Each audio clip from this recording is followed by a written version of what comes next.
This is the Season Long Podcast in support of the YouTube channel SeasonLongBaller, and we're doing another, wow, that's not a good way to start. That is not the way we like to start, but we're doing another shoot-around on the podcast like we did a couple of weeks ago, and we'll talk about all things SeasonLongBaller, how the season is going, and we'll talk a lot about the Washington Wizards team as a whole, where we stand in terms of statistics in the rest, among the rest of the league. So last week, the Wizards went 2-1, defeating the Jazz and the Pistons and losing to the Timberwolves. Timberwolves game was relatively close until we got into the fourth quarter, where we lost, where we basically lost the game in the fourth quarter. Timberwolves shot relatively well. The Wizards shot horribly in the fourth, including us. We went 1 for 8 in the fourth quarter, I believe, and that was the biggest difference in that game, and the Wizards lost that one 59-49. The Wizards then followed that up with a 70-53 victory over the Utah Jazz and closed out the week with the Detroit Pistons 77-66 on Saturday. Now, the biggest thing about that was the trade where our new player, Alperen Sengun, debuted for the Wizards. Here you see the trade offer where Sengun was given to the Wizards in exchange for Corey Kispert and a 27 first-round draft pick. Now, you know how trades work in our league. We don't exactly adhere to what's going on in the real league. If a simulation makes a trade, we adhere to it, and then on next season's game, the rosters will basically reset. I think this is a good trade overall for the Wizards, especially when you consider that a team we will be facing a little bit later on, the Miami Heat, got bigger themselves by acquiring Clint Capella and trading a shooter, just like the Wizards did, Duncan Robinson, to the Hawks. We'll talk a little bit more about them a little bit later on, but that is a really interesting look for the Wizards and got the Wizards a lot more serviceable, and you see here I'm working on that mid-range shot because, well, we've taken a lot of those, and of course as I talk about it I miss it. Shout out Joe's Arcade. See, we're putting in the work to try to hit a little bit more of these mid-range shots, but the Wizards probably needed some more serviceable size, and getting Sengun at 6'11" now allows us to move Daniel Gafford back to the bench, where he excelled in that role last season, backing up Kristaps Porzingis, who of course is with the Boston Celtics. And a real trade in the offseason especially is going to be recognized in the game. So of course Porzingis and Bradley Beal, who we will be facing very soon again for the second time, they are on their respective teams. But in this particular case of what we're talking about, Sengun will be a Wizard at least for the rest of the season. Now, taking a look at the All-Star voting really quickly out west, you've got Luka Doncic leading in the voting for the backcourt with 1.4 million votes. In the front court, no surprise there, Jokic, of course, is going to be leading. He is also the leading vote getter in the entire league at 1.7 million votes, so obviously he'll be starting. Coming out east, our player build, Jaymont Summerz, we are leading all East vote getters, so we will be starting at this rate in the East with 1.5 million votes. And then Giannis Antetokounmpo is leading in the front court for the East. As you see, he has 1.4 million votes. And again, continuing to work on these mid-range shots as we do our shoot-around. Don't forget, we've got the Spurs just a little bit later on today. It'll be our second look at the Rookie of the Year candidate, Wembanyama. And actually, it's interesting because in real life, Wemby is battling Chet Holmgren. But in our simulation, and you'll see it in our simulation too, as I was talking a little bit earlier about how the game resets for each season here on SeasonLongBaller, just like in the real NBA, we go back to the actual rosters.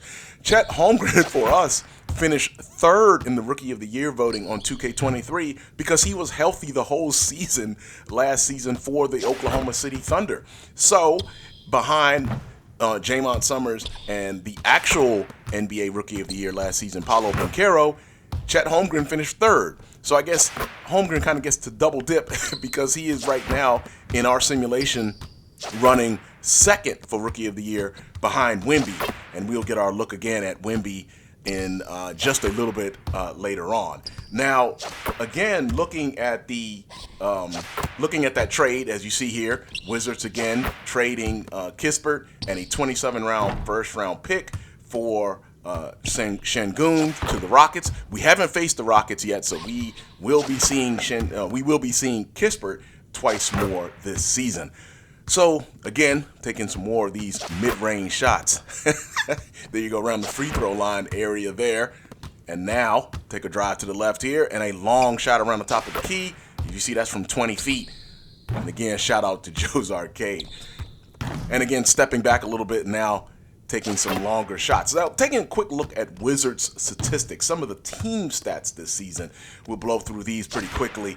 The Wizards are right now have the best record in the NBA at 36-9. I don't know how sustainable this is. I'm actually shocked that we've played this well. But part of the reason is because we, Jaymont Summerz, I have played well. We are shooting. We're at probably the NBA presumptive leader right now for the MVP, averaging over 27 a game, just under 6 assists, just under 6 rebounds. And that has really changed the Wizards' fortunes. Now, keep in mind, we do play 6-minute quarters here on SeasonLongBaller, but the Wizards right now are the number one team in the NBA. Now, that is followed by us scoring about 69.2 points a game. That is number one in the NBA, but we're also allowing the most at 61.3 points a game. Our field goal percentage, also number one, shooting 52% overall from the field, as you see the Pelicans and the Nuggets with 51 and just about 50.5% are second and third in the league. And the Wizards are shooting 85.3% from the free throw line, and that is also number one in the league. Now, free throw attempts, you notice the Wizards are in the bottom half of the league, only averaging 8.2 free throw attempts. And Jaymont Summerz, who is second in the league in free throw attempts, only to Joel Embiid, is getting half of those free throw attempts by the Wizards at 4.2 free throw attempts per game. And like I said, that's second in the league, and the team as a whole only has 8.2. 3-point percentage, the Wizards are only behind the Mavericks and the Warriors, shooting 40.8% as a team. And offensive rebounds, no surprise. The Wizards have not been dominating the offensive boards and are shooting a pretty high percentage. So last in the league on offensive rebounds at 3.9 offensive rebounds a game. Wizards are, however, cleaning up the defensive glass way better than I expected, with 25.5 defensive rebounds a game, and that is best in the league. And adding Sengun should only help that number when you have Daniel Gafford moving to the bench. Rebounds per game, again, on the strength of those defensive rebounds, the Wizards lead the league in rebounds. Now, blocks per game, Wizards are last in the league with 1.6 blocks, tied there with the Pelicans, but the Wizards are last in the league with blocks, and as you would expect, a majority of those blocks come from Daniel Gafford, who was fourth in the league, I believe, in our simulation last season. Porzingis was number one at over 2 blocks a game, but Gafford had almost 1.5 blocks a game last season, but he was coming off the bench. Hopefully Sengun, I know Sengun's not known as a defensive stud, but hopefully Sengun will be able to clog up the middle just a little bit more for the Wizards. The Wizards are also 28th in steals per game with only 3 a game. Summerz is leading the team in steals, but if you take a look at our games, Delon Wright has probably been our best, he is our best perimeter defender, no doubt there, as Summerz leads the league in points given up. But, or we lead the league in points given up. But I think Wright has been really the defensive catalyst on the perimeter, and he hasn't. It's weird that he doesn't have more steals per game than Summerz, because it looks like he has the way more impactful plays if you see our games. Now, assists, the Nuggets are leading the league in assists per games. Obviously, Joker is the catalyst behind that. No surprise there. Now, we're facing the Spurs just a little bit later on, as you see now shooting around the free throw line area. And Ben Simmons was traded to the Spurs, as we saw that in our previous matchup with the Spurs just a few days ago, for Doug McDermott. So Summerz is kind of playing point center, and as I said, in real life, that would be pretty interesting, wouldn't it? You'd have Wemby and Summerz on the floor. That's a lot of size, but Wemby would need the spacing from Summerz, and obviously Summerz hasn't been lighting it up with the J, so that would still be a very interesting lineup if you ask me. Taking a really quick look at the injury report as it pertains to us, the main thing is Vassell will not be playing in this game as he is out with right knee tendonitis. He's out for 2 to 4 weeks. He obviously played in our first matchup, but he will not be playing in this matchup. Now, speaking of matchups, next week we will be starting off, as I've mentioned, a little bit later on with the Spurs. Hope you will join us for that game. Then we take on the Clippers on Wednesday.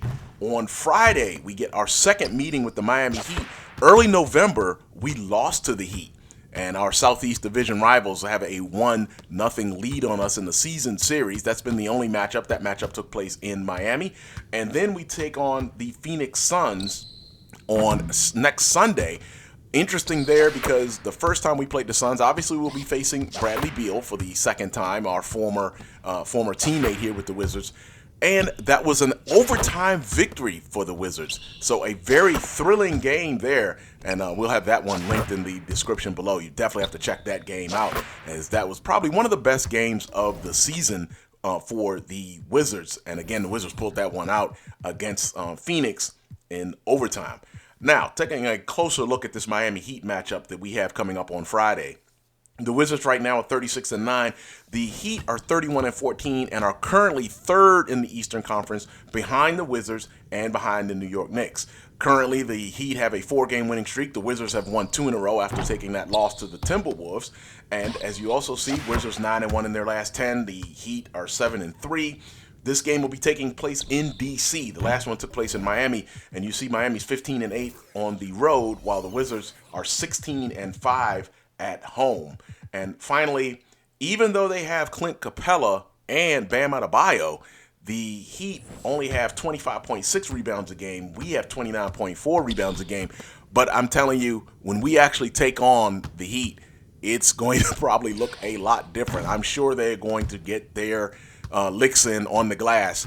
I am very, very worried about that. And going forward, even if we manage to win this game on Friday, going forward, I'm still concerned on how we will handle the Heat on the glass as we go deeper into the season, because there's a good chance we'll face the Heat in the playoffs if things hold as they are.